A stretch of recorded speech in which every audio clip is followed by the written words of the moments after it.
right, so once again, I want to welcome everybody. This is our third session in our four-part series, the ELPS and TELPAS Best Practices for Incorporating Language Modalities Across the Curriculum and the Classroom. How's that for a mouthful? You know, I often tell myself I need to give my sessions shorter titles. I never manage to do that though. So this is part of my Spring 2021 series, Helping English Learners with Language Acquisition and Vocabulary Development. If you have not been with me before, my name is Gabriel Verone. I am an instructional content coach at Region 11, working with the English Learner Support Team. I have been an educator in public school for 15 years now. I was a K-4 bilingual teacher, an assistant principal, an instructional reading coach, and now I've had this position at Region 11 for about a year and a half. Happy to be with you.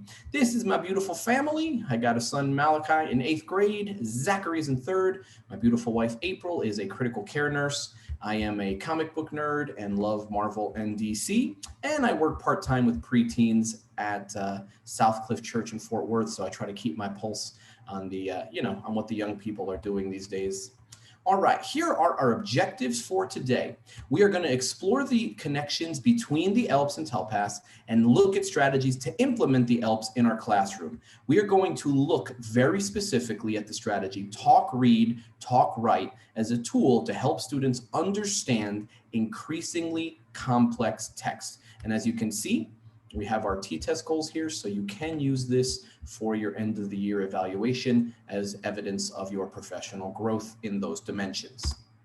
All right, now, if you're just joining me for the first time, if this is your first session in this series, I know for a couple of you that's the case, you want to remember that TEA has created the English Language Proficiency Standards to come alongside the TEKS, which are our content standards, so that English learners can advance in every modality of language, right? Listening, speaking, reading, and writing.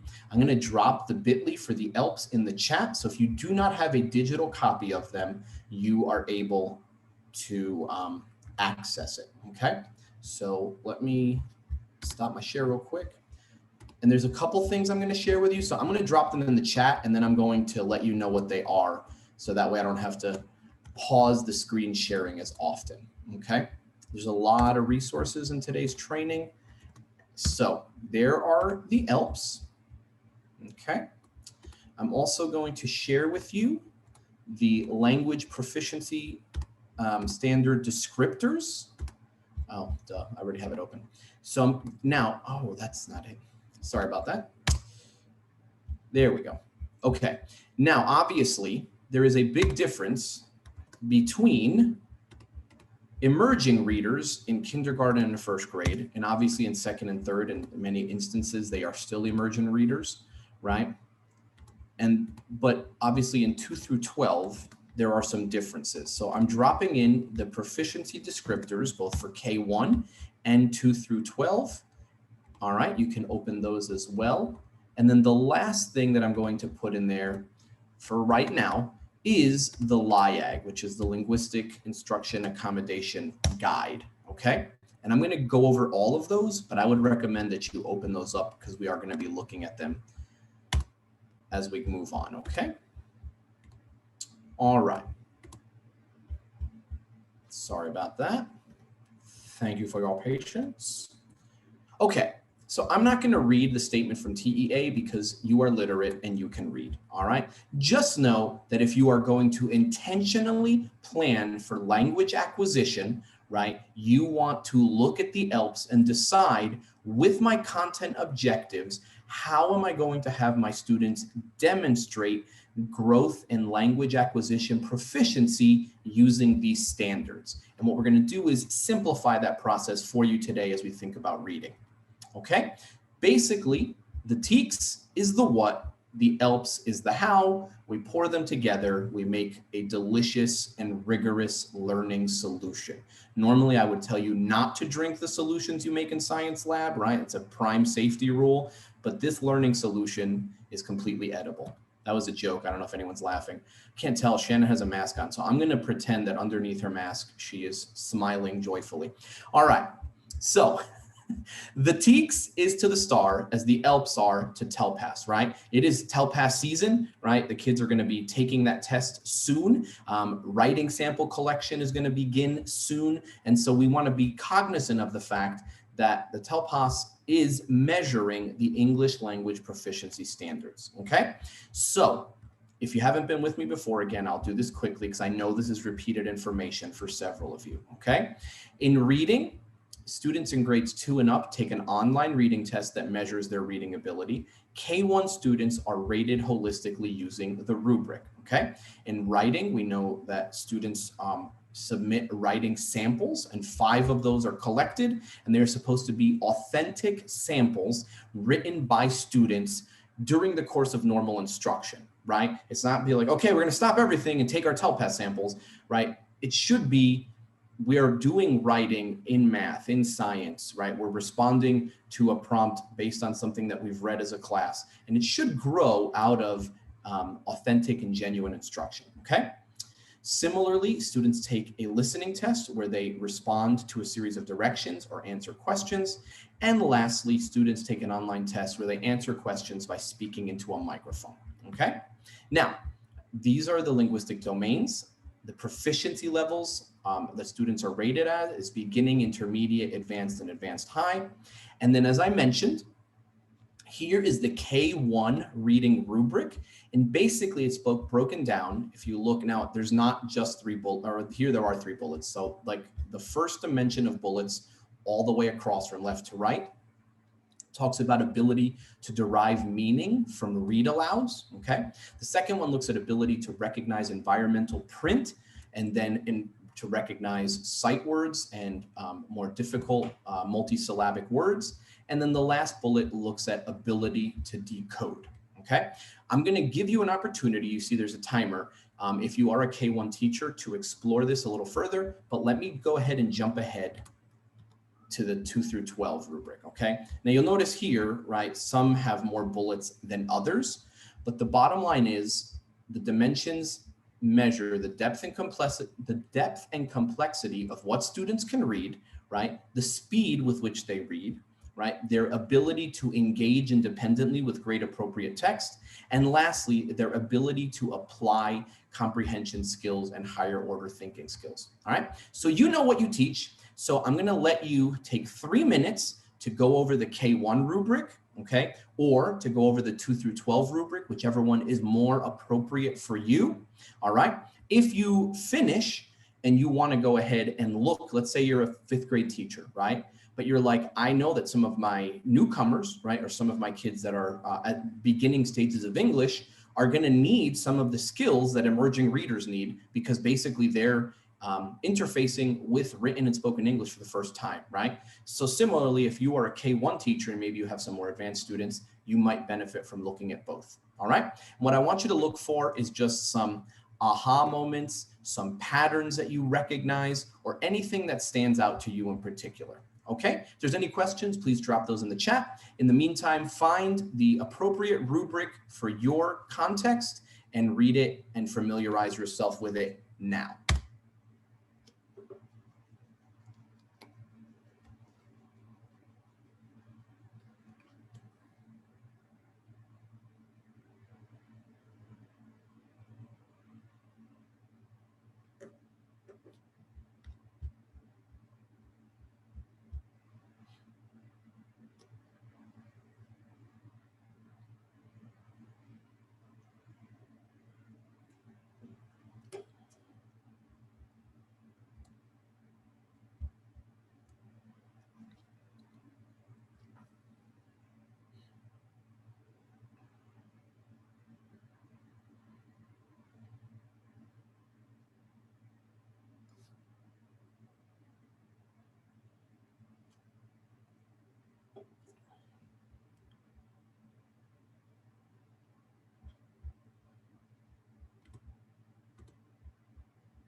And if you are done and you're like, I don't need the full 3 minutes, you want to drop that in the chat, feel free.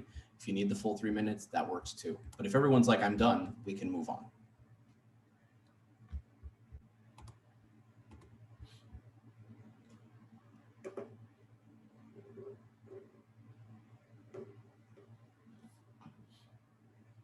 Got just over a minute.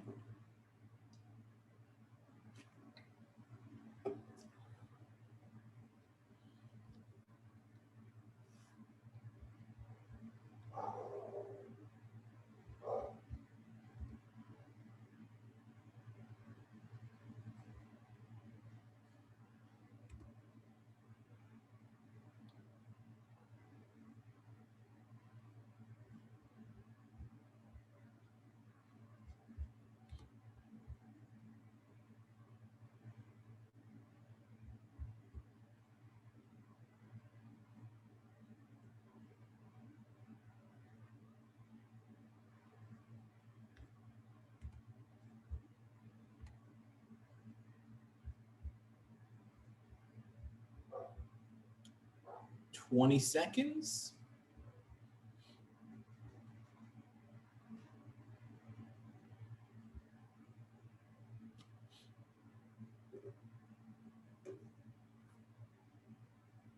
All right, I'm going to stop it because the alarm that goes off when it's done is like the most obnoxious sound you've ever heard. If you've seen Dumb and Dumber, when Jim Carrey's like, want to hear the most annoying sound in the world? This is it. So if anyone wants to unmute themselves and there was anything that you were like, oh, you know, I've done this for a while and I had forgotten this, or this was a really good point, or here's something I noticed that I had never noticed before because this is the first time I've actually looked at the descriptors. You may not want to admit that about yourself, but and if you're like, no, I'm good, I don't want to share, that's fine, we can move on. So I'm going to have some uncomfortable wait time, and you feel free to unmute yourself if you would like.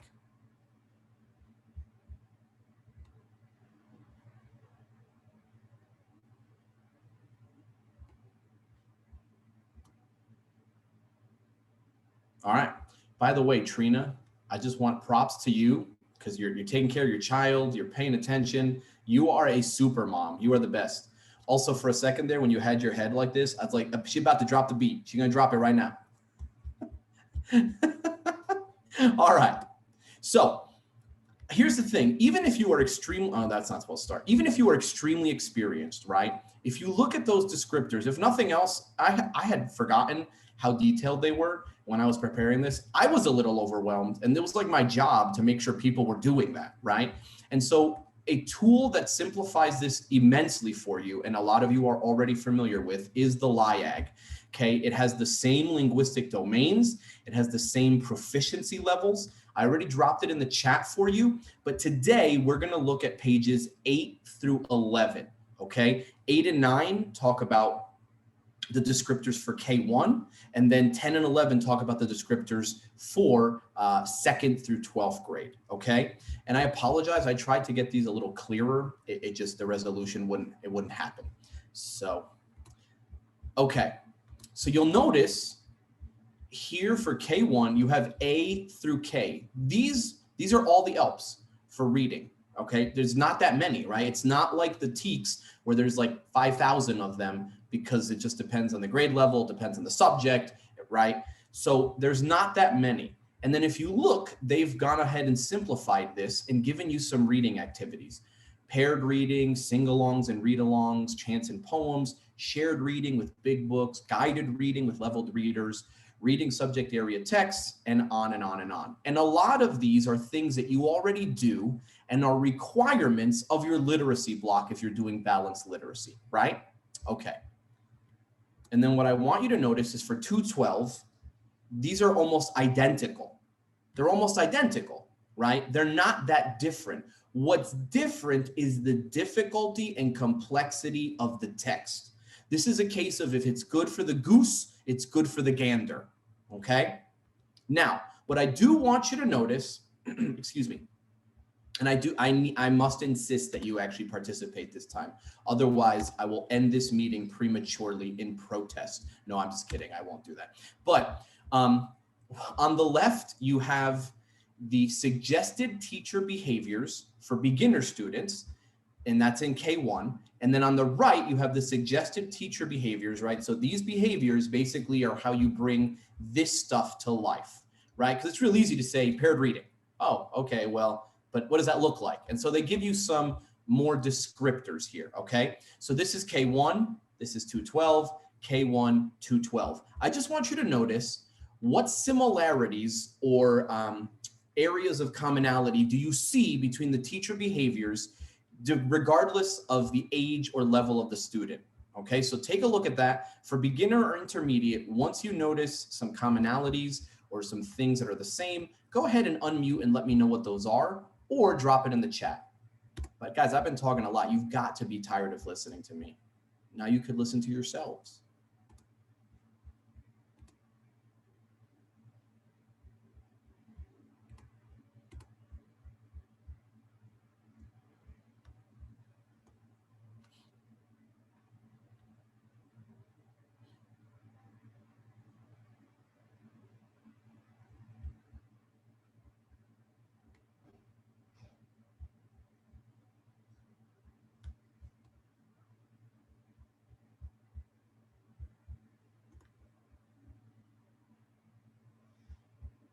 Okay, Shannon said that visuals and symbols, right?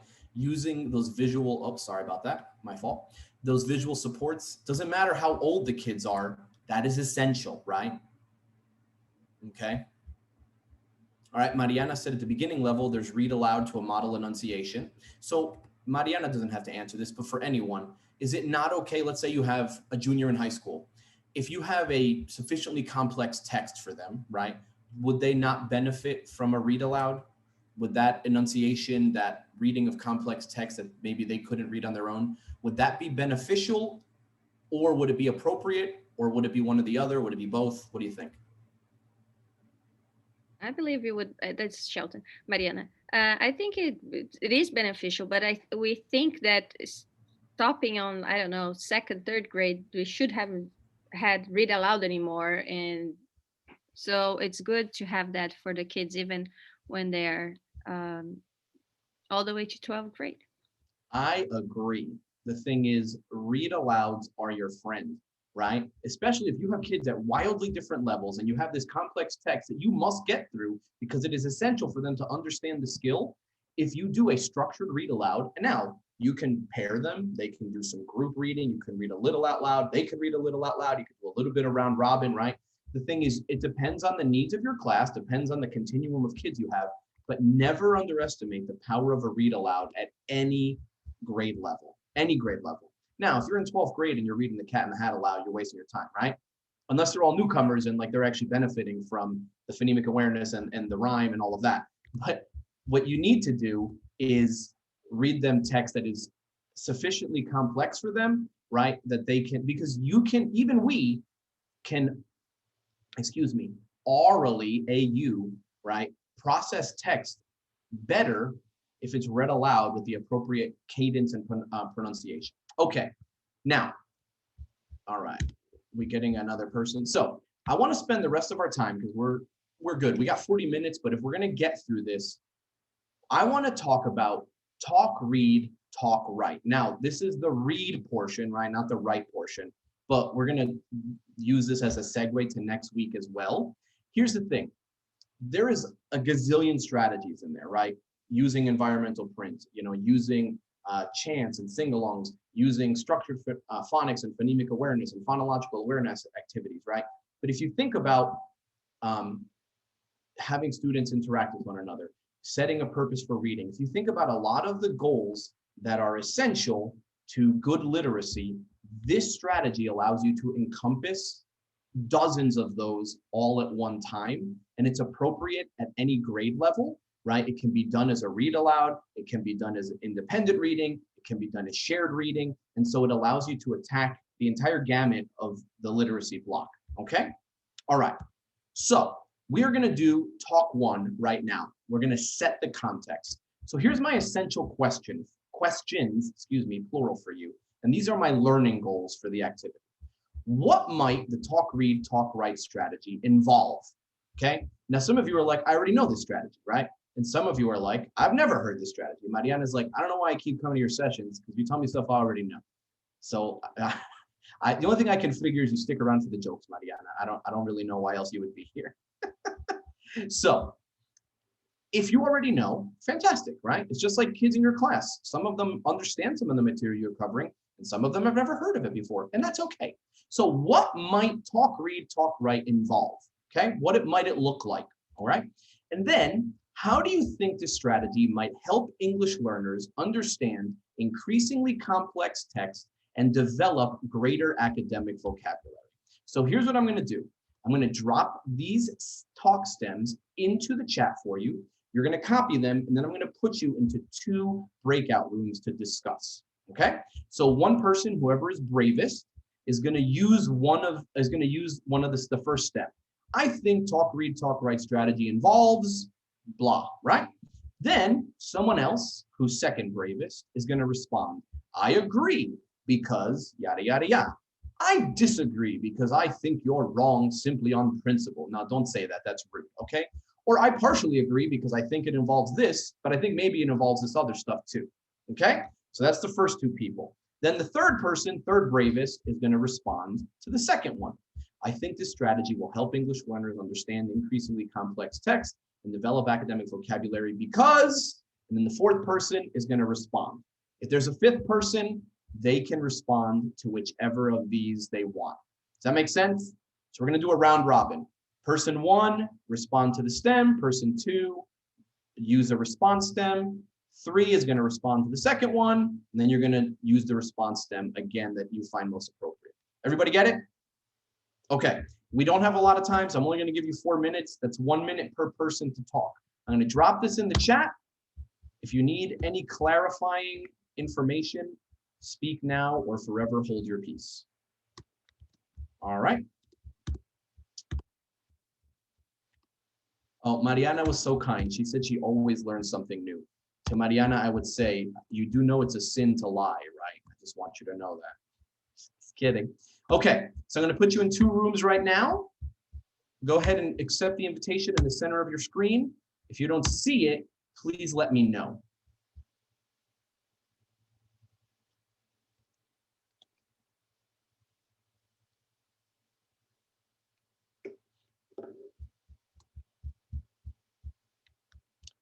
Shannon and Suleika, if you are unable to accept, let me know.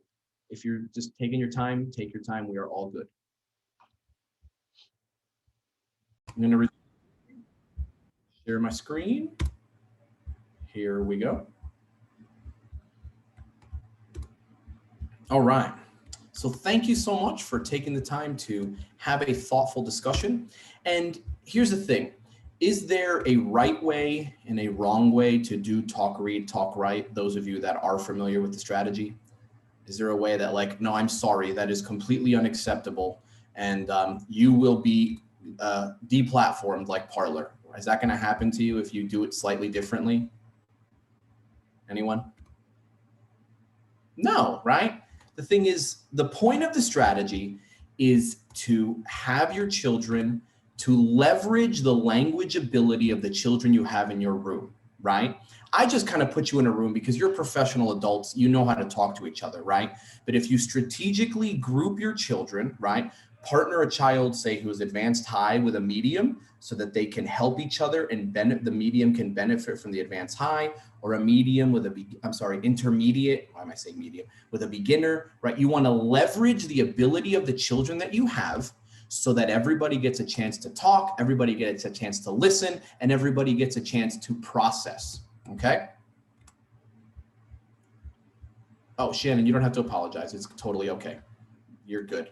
Okay, now, let me drop the,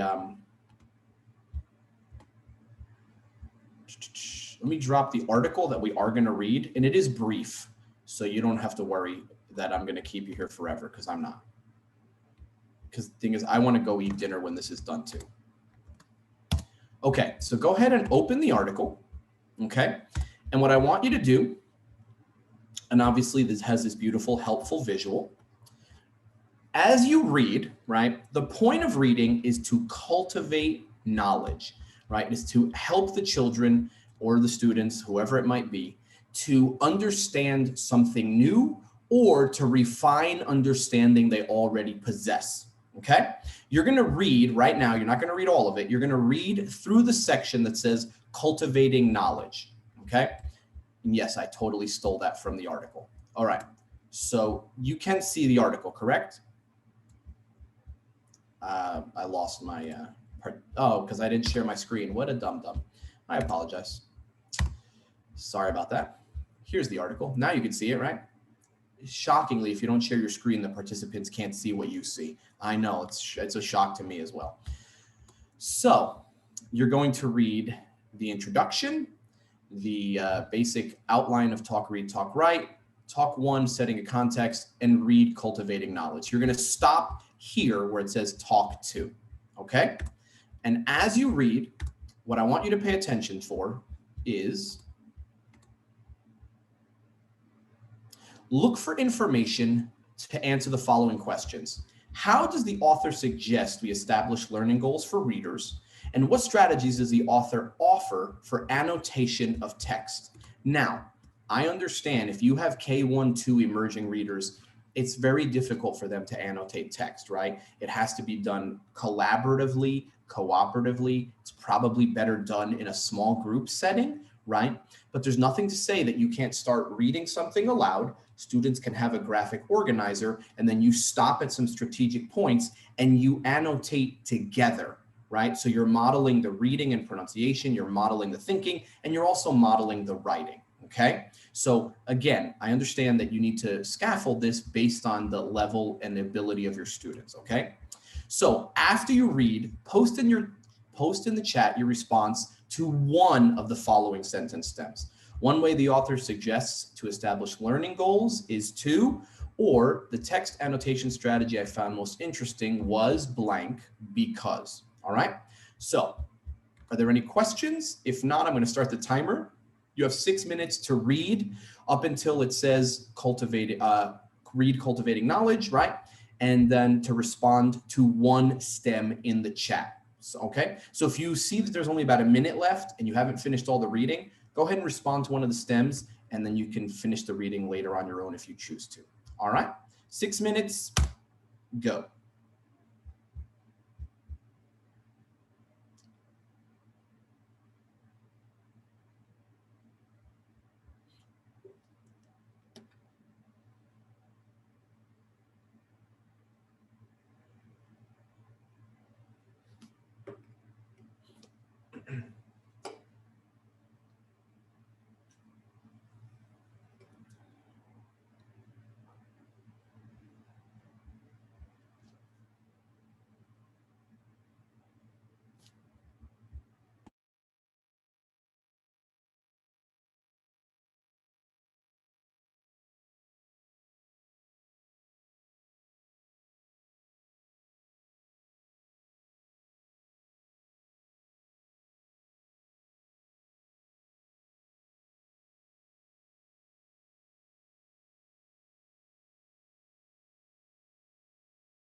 If you are deeply enraptured with your reading, please be aware you are at the halfway point, 3 minutes left.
All right, we have just over a minute. So if you have not begun responding to one of the response stems at the bottom of the slide, I would recommend you do that now. So respond to just one in the chat, please.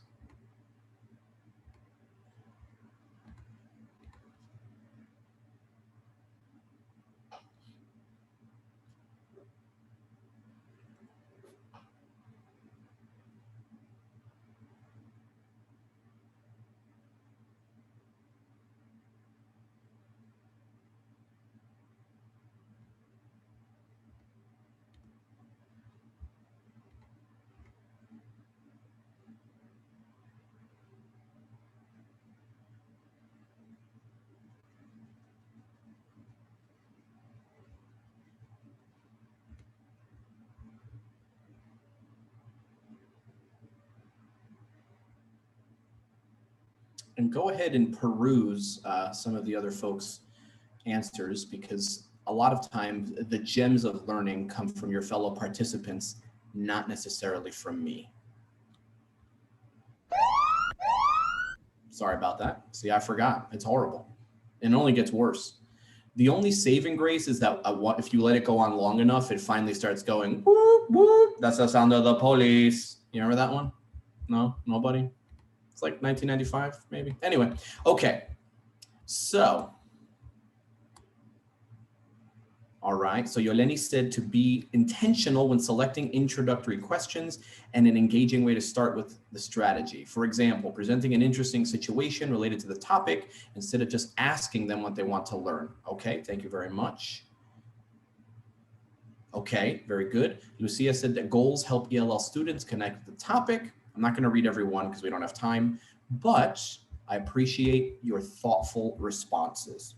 Okay, so we are in the home stretch here. We've only got about 19 minutes left. I'm going to do my best to get you out a little bit early. So here's what we're going to do. I'm going to put you in your group and I'm going to give you 5 minutes to finish reading the article. Okay. And then I'm going to give you, well, how about this? Because it's not very long. I'll give you 3 minutes to finish reading the article. And then I'll give you another 4 minutes to finish talking. Now, do you have to use the same exact questions and talk stems at the end as you do at the beginning? No. However, if you've planned out an essential question, it makes sense to revisit that essential question, right? And then the students can take their preconceived notions and what they know If it's incorrect, they can correct misunderstandings, right? If they actually had a pretty decent understanding, they can further refine it. And so I'm a big believer in using the same stems, okay? Now, can you also have an extension beyond that? Absolutely. But I think that it is absolutely essential to revisit the essential question that you designed, right? Ostensibly, you designed those questions because they got to the heart of what the objective or the main idea of your content was, right? And so that's why. So I'm going to drop this in the chat for you one more time. I'm going to give you, I think I said 7 total minutes. I think, and if you don't need that long, you can come back to the main room and then I'll check on the other group and see if they can return early as well. Okay. If there's any questions, let me know. If not, I'm going to go ahead and drop those stems again, and you're going to do the same exact process you did the first time, okay? I'm going to put you in your room the entire time. So I'm going to let you time yourself for 3 minutes to finish reading, and then I'll let you time yourself for 4 minutes to have your discussion, all right? If there is no questions, I'm opening the rooms right now.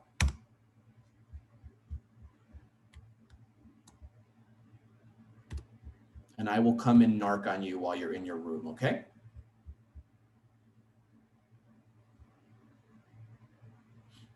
Excuse me. Resume. Share my screen. Everyone should be back momentarily.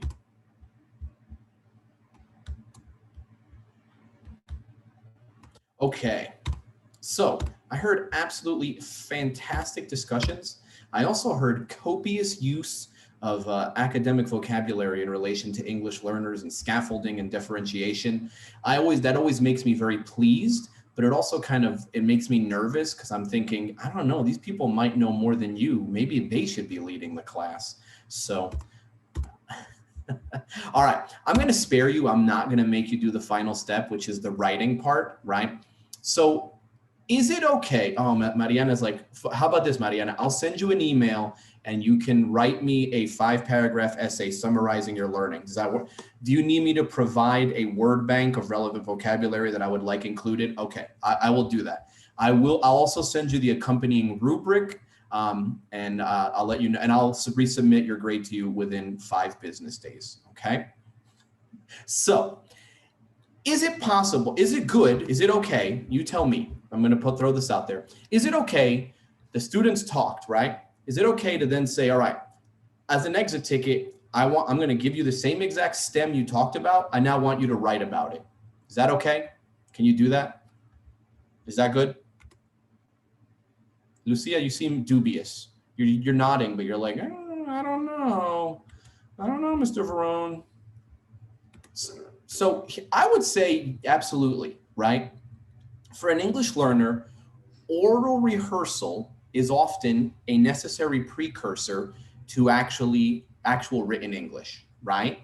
The thing is, I can't write what I can't say, right? If I can't express it orally, there's no way I'm going to be able to express it in writing. If I can't process it here, right, it's not going to come out here. And so if you have some beginners, some intermediates, right, you can even give them most of the sentence stem already written out and just have them put whatever it is that they are able to put, right?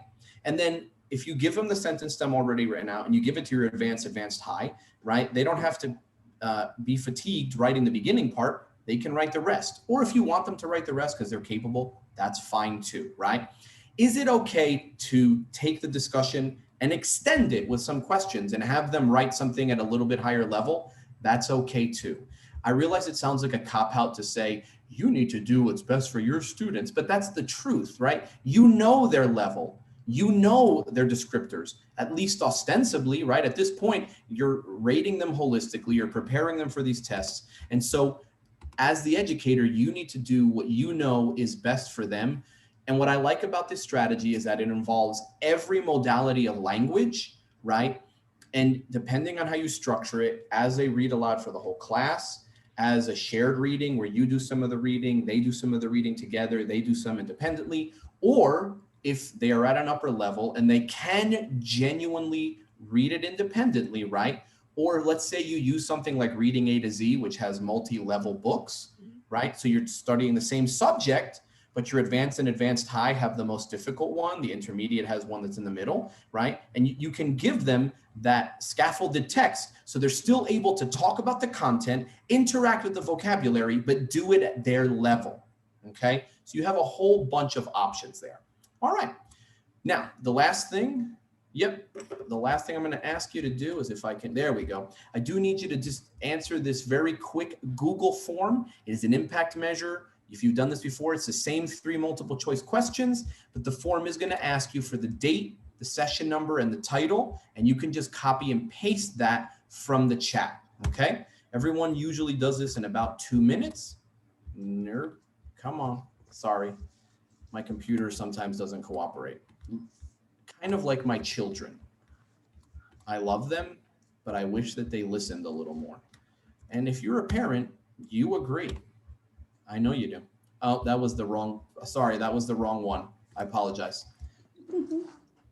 Okay, take 2. Here is the Google form. That is the right one. And then I'm gonna copy and paste the date, session number, and title, okay?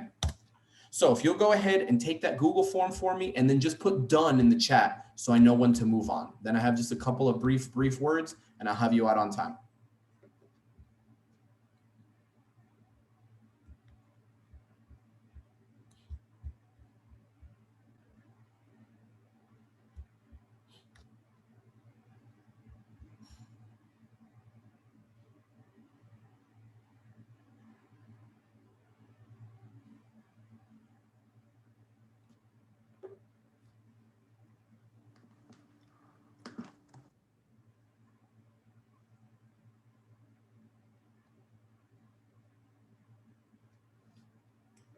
Apparently my child is using my eBay account to sell stuff because I just got like a bunch of alerts.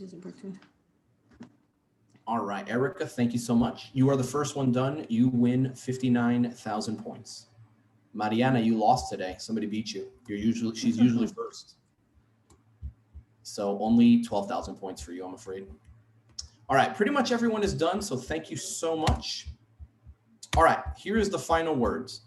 If you have not been with me before, if you've been with me before, you already know this stuff. So I apologize for being repetitive, but I got to talk to everybody. Okay, I have a bilingual professional learning s'more. This is the latest edition. Even if you've been with me, this one is new, just came out, hot off the press. And even if you're not a bilingual teacher, you'll notice it's in English and the strategies are good for all English learners, okay? So if you want to access it, you can find it there. And you don't have to worry about trying to find it. I'm going to send this all to you tomorrow, okay?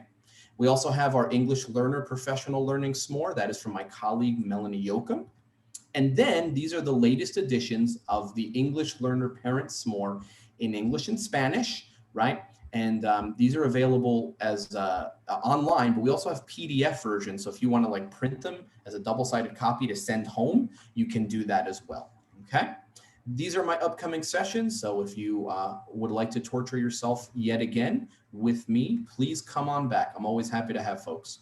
And then here's all the ways you can connect with us. And in the PDF version of this, all of these links will be live. All right. So that concludes our presentation. Thank you so